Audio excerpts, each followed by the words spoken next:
Yo, this is Scott Storch, and you're watching Hip Hop Wired.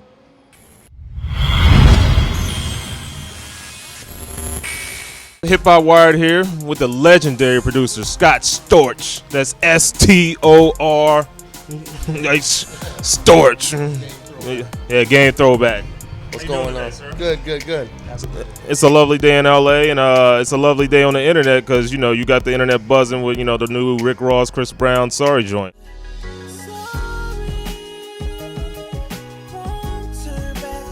How'd that come about? Oh man, that record. Basically, I had sent Chris a bunch of records, like 4 or 5 records, and he sent back all of them cut, every single one, all smashes. And that one, I decided to just shoot it right over to Rick Ross's house. He went crazy over it.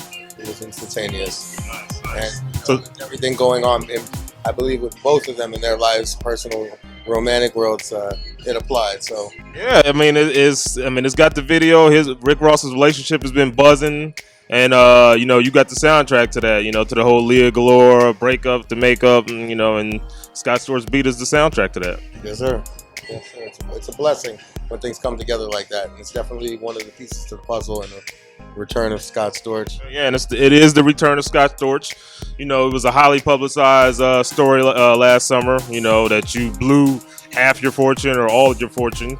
Went bankrupt, but now there was a headline. I think it was a TMZ headline that said, these Rick Ross, Tiger, Chris Brown beats is going to bring you back into good graces with your financial status. How true was that? Yeah, it's definitely off to a good start. Things are never really as bad as you think they are from the press and what they say, but we're cleaning everything up in my life right now, and I'm in good health, good mindset. I got great partners and good relationships going now. So, okay. And you said you produced like ever since you were like a teenager, and so like when you actually got to take a chance to take a break, is that when all the fun and partying started? When all the fun started, yeah. It was a good 6-year run of just making up for, I guess, being locked up in the studio since I was 16. You put that much money with somebody that, has never had it like that before, and all of a sudden, you're famous, and, you're in the limelight, you start hanging with the wrong people, and drugs come into play, and I went in. I had a blast for a while, but that never turns out good at the end. During that whole lull and party time, were you still producing, or you just not really? No, I was just traveling and partying and just hanging out, chasing girls, and that stuff gets old, and you have to be able to look in the mirror and look into the eyes of your children and feel good about yourself, and I knew I had to make a change.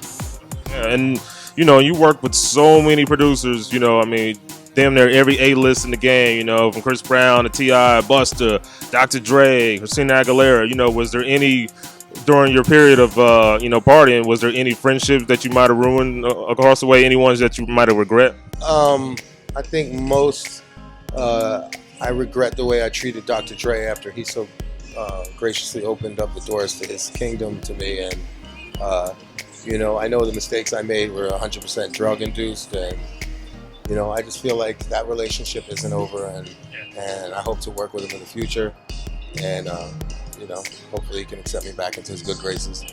Dr. Dre is a pretty cool guy, and the Scott Storch sound, the Dr. Dre sound, they're kind of synonymous, from the 2001 Chronic.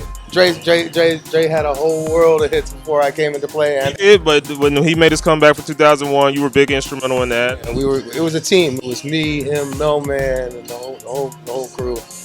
Mike Elizondo. We created an amazing sound, man.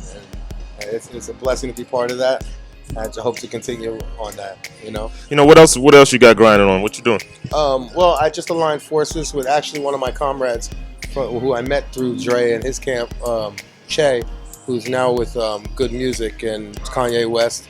And he's sort of going to be taking the position as manager in managing my company, CCS, with my partners, Brad and Seth Cohen.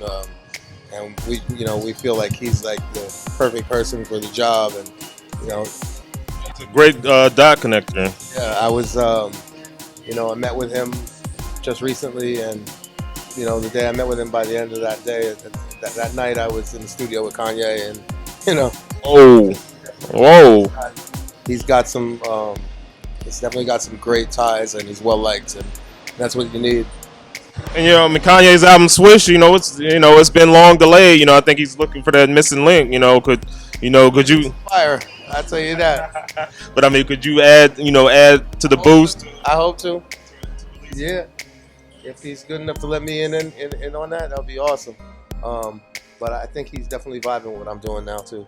So Everybody's gonna open their doors to work with you, But down the line, can we see like a compilation or a one artist Scott Storch produced album? absolutely. I just completed an album with Mario.